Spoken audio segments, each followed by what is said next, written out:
Thank you very much, dear Kaya, dear Secretary General Leyen, ambassadors, ladies and gentlemen.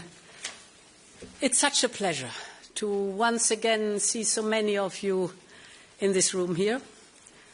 And I would like to start by thanking and paying tribute to all of those who could not be here in person. And I'm thinking in particular of those posted across the Middle East, working around the clock to get European citizens back home, to liaise with our allies and partners in the region, and to keep our own staff and their families safe.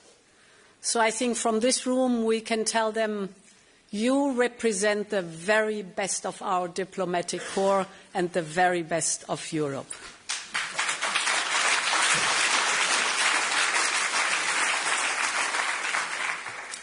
And I start with the Middle East, not only because of the gravity and the speed of the conflict there, but also because of what it tells us about the world and how Europe and its foreign policy fits into that. You will hear different views about whether the conflict in Iran is a war of choice or war of necessity. But I believe this debate partly misses the point, because Europe must focus on the reality of the situation, to see the world as it actually is today. And I want to be clear, there should be no tears shed for the Iranian regime. This regime has inflicted death and imposed repression on its own people. They slaughtered 17,000 young people. And this regime has caused devastation and destabilization across the region through its proxies armed with missiles and drones. And many Iranians inside the country and across Europe and the world have celebrated Ayatollah Khamenei's demise, as have many more people across the region. They hope that this moment can open a path towards a free Iran. And I think the people of Iran deserve freedom, dignity, and the right to decide their own future, even if we know this will be fraught with danger and instability during and after the war. And beyond this, we can now see a regional conflict with unintended consequences. And the spillover is already a reality today, whether on energy or finance, trade or transport, or the displacement of people. British military bases have been targeted in Cyprus, who I want to reaffirm our full solidarity with from this place. NATO troops have been called upon to shoot down a drone. Our citizens are caught in the crossfire. Our partners are being attacked. And I've been in touch with many of them across the region to express our solidarity and support. And the longer-term impact is already posing existential questions on the future of our international rules-based system, on how Europe finds unity in this situation.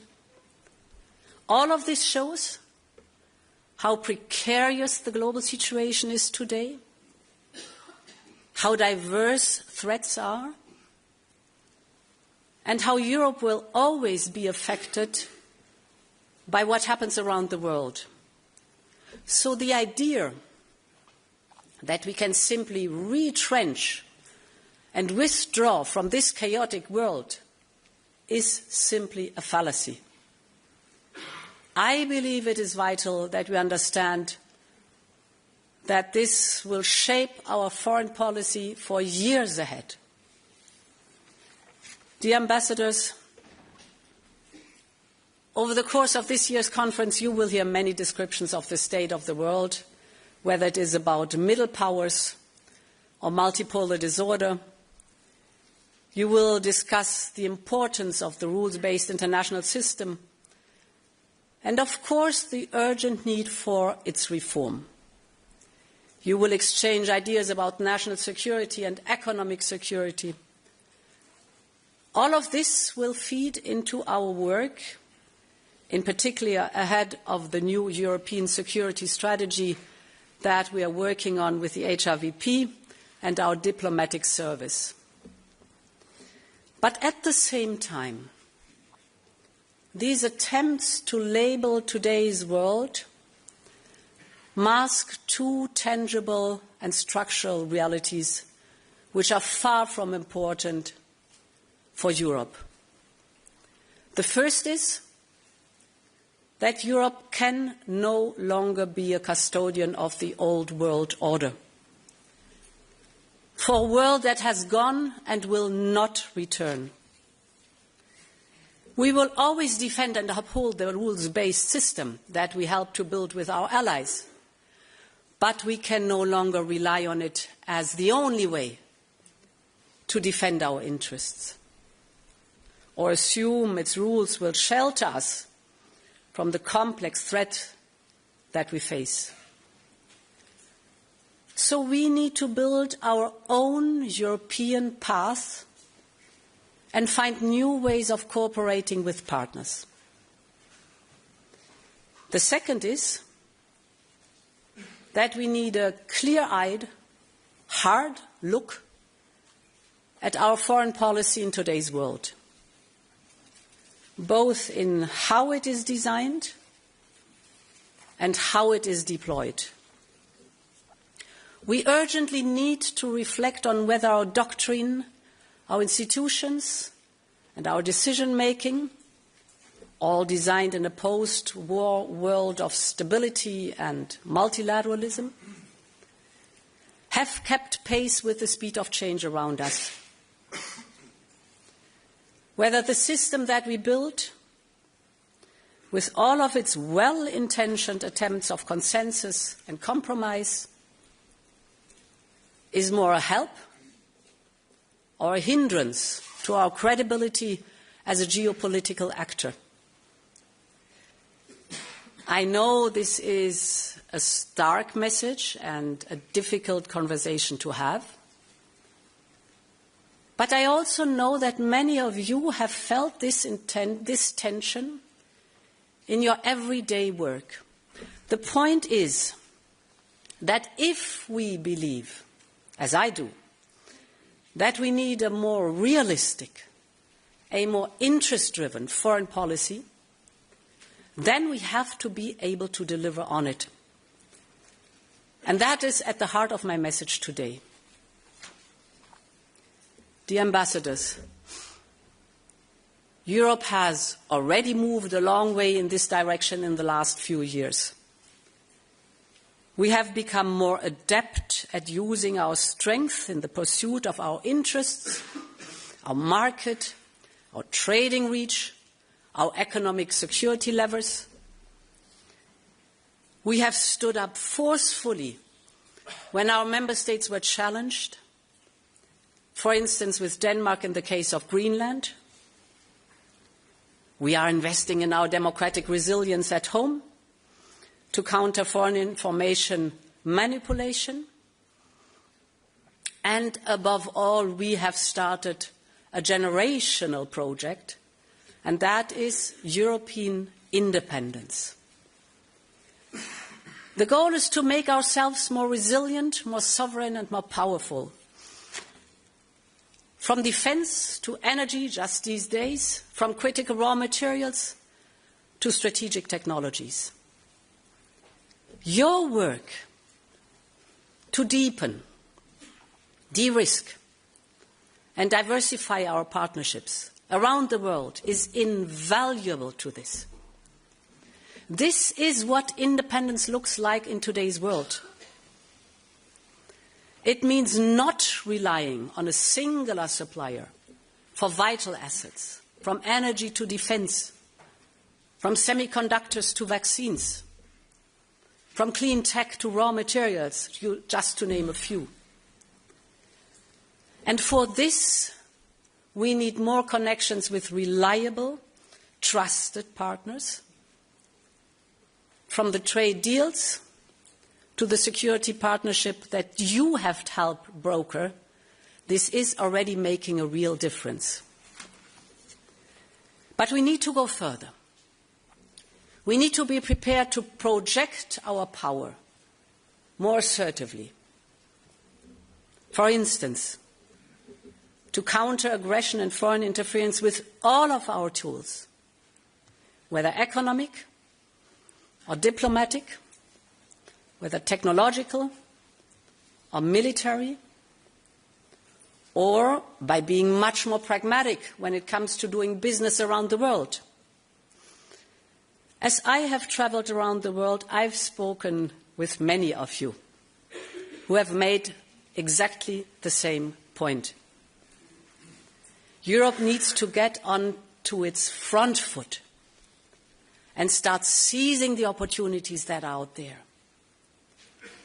Almost 2/3 of global growth is happening outside the United States and China. Countries across all continents are looking for their place in the world. They don't want to be part of any sphere of influence. They just want to be prosperous and sovereign. And this is why they are diversifying their trade relationship. Because they are too hedging against dependencies. From Central Asia to the heart of Africa, from Latin America to Southeast Asia, vast parts of the world are looking for stability and trusted partners. And this is our hallmark, our European offer. So as we look ahead, we must continue to seize these opportunities, putting our interest front and center of our work. And there are 3 areas where I think this is particularly important. My first point is security and defense. Europe has peace at its core. It is at the heart of our treaty and at the center of our history. It remains an enduring mission for each and every one of us. In order to seek peace in today's world, Europe must be able to project power, to deter, to counter, and to increase our influence. In simple terms, we need to invest in means to protect our territory, our economy, our democracy, basically our way of life. And this will be at the heart of our new European security strategy. In all our assets and policies, we must mainstream security considerations. In fact, security must become the organizing principle of our action. It must be the default mindset, from defense to data, from industry to infrastructure, from technologies to trade. And of course, we do not start from scratch. We have done more on defense in the last year than in decades before. As you know, we have started a massive surge in defense spending, up to 800 billion euros until 2030. And member states are stepping up their investment at record levels. The message is clear. Peace and security in Europe depends upon us. And we are taking full responsibility for it. But standing on our own feet does not mean standing alone. We also want to work with trusted partners around the world. And this is the core idea behind the security and defense partnerships with countries from across the world. We have opened SAFE, our program for joint procurement, to Canada. We are looking into integrating our defense value chains with India. Our work is progressing well with Australia. Our union has engaged in this kind of security cooperation, but never at this scale. Now, some may say we are stepping out of our comfort zone, or others argue that we should focus only on what is happening on our own borders. But the threats we face come from all directions and all domains, whether cyber or space. So this truly 360-degree approach to our security must continue to drive our work. The point is that the world around us is changing at incredible speed. And now Europe is changing too. Dear ambassadors, when I talk about security, we must talk about Ukraine, a proud European nation that continues to fight for our freedoms, both as a future member of our union and as Europe's first line of defense. And my message here is very clear. Europe will always stand with Ukraine, no matter what is happening elsewhere. We all want this horror and bloodshed to end. And no one wants more peace than the people of Ukraine. But the war must end in a way that does not sow the seeds for future conflicts.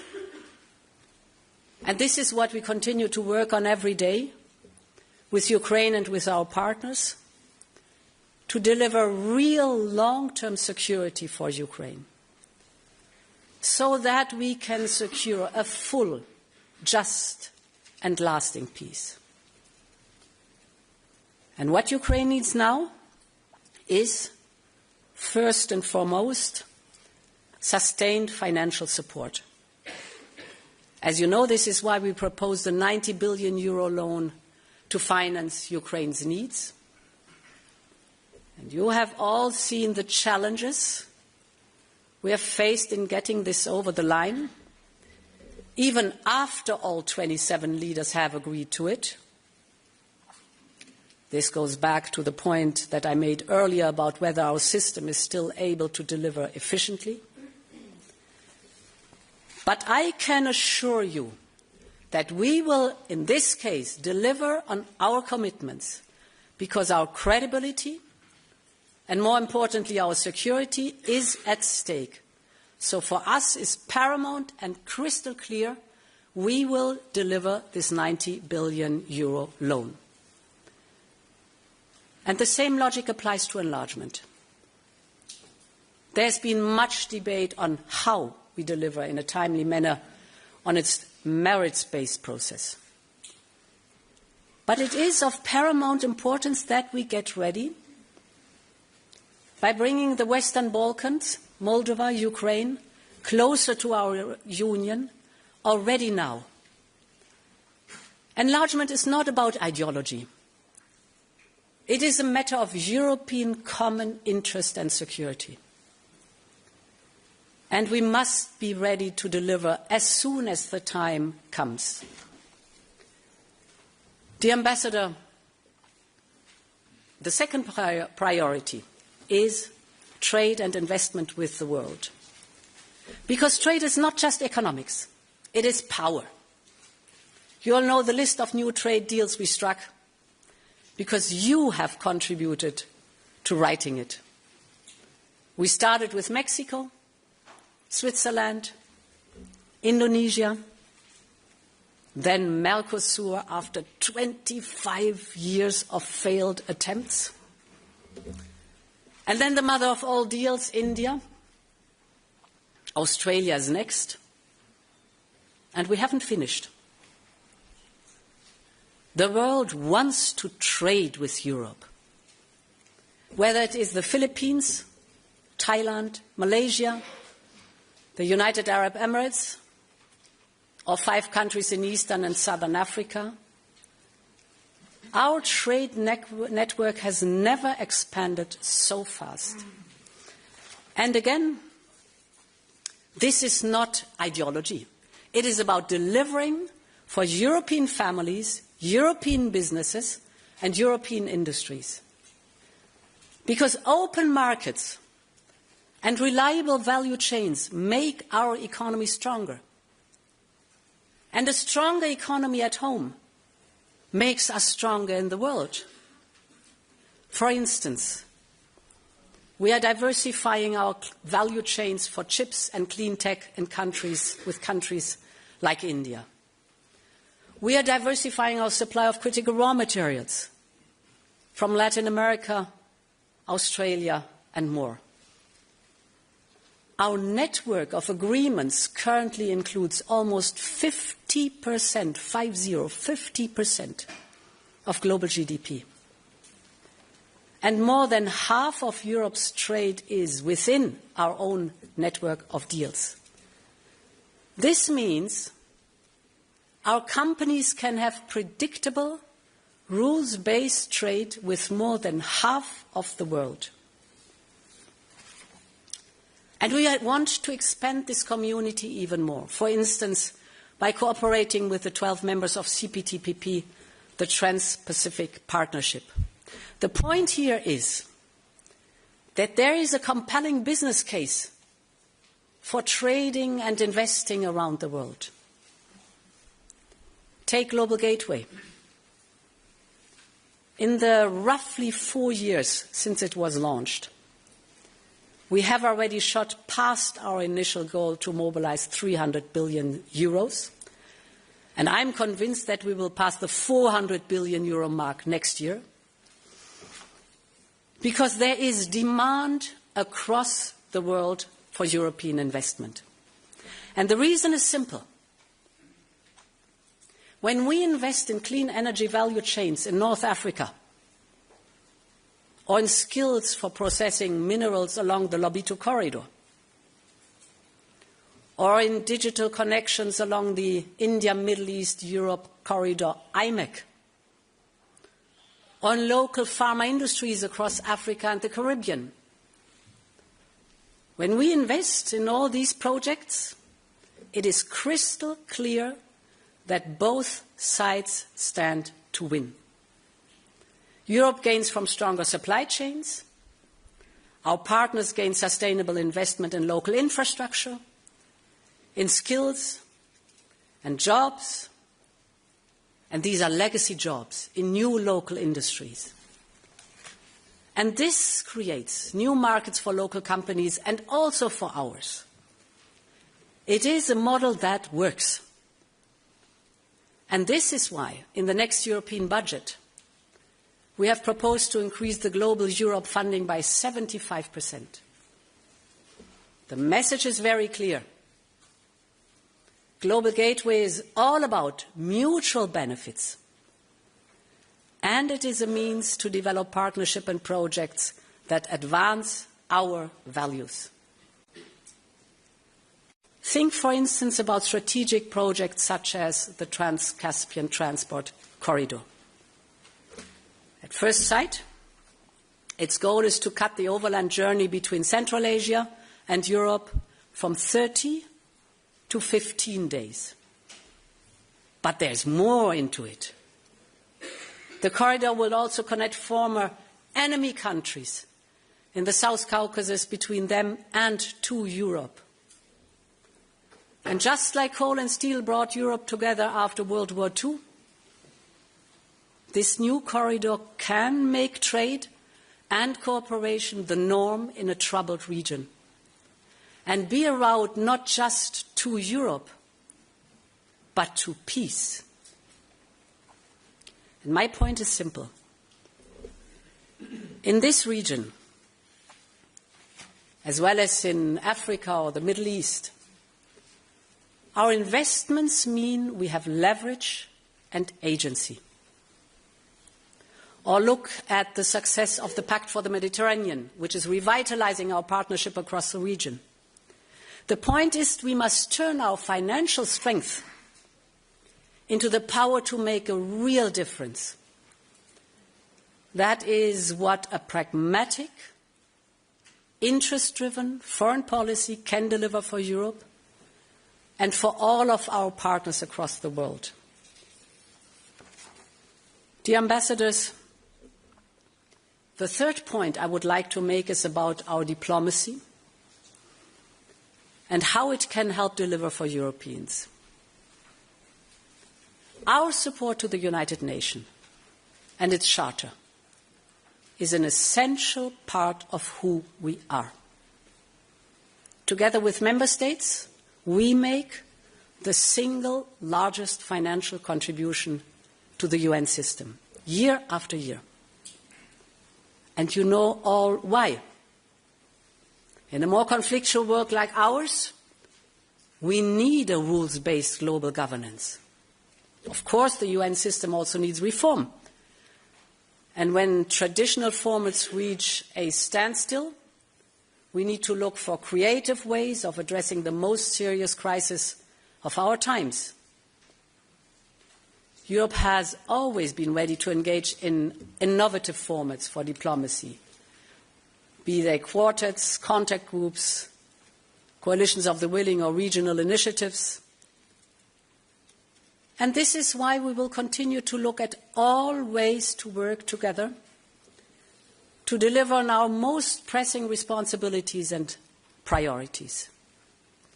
Most notably, the reconstruction of Gaza and peace for Palestinians and Israelis. Every new initiative should aim to complement the United Nations, not compete, nor replace it. We have made this very clear from the outset. And this only makes our engagement more important. But Europe cannot shape the world from the sidelines. We must engage to make our voice heard, protect our interests, and most importantly, to always bring our values to the table. As our foreign policy will change, this imperative never will. Dear ambassadors, I want to finish by acknowledging that there are many priorities, many regions, many countries that I have not mentioned today. This is not because our work there is any less important, but rather because I wanted to make a broader point about where we stand and about the very real choice that we face. There will always be a level of constraint on Europe's foreign policy because of geography or geopolitics. We have to accept that. And we have to be honest that we cannot solve every global issue or perfectly reconcile our values and our interests on each occasion. But what we can control is what guides our foreign policy and how we choose to conduct it. As I said here last year, I believe that we need to be much more assertive in pursuing our interests. This is what will help us seize the opportunities that you see in front of you every single day.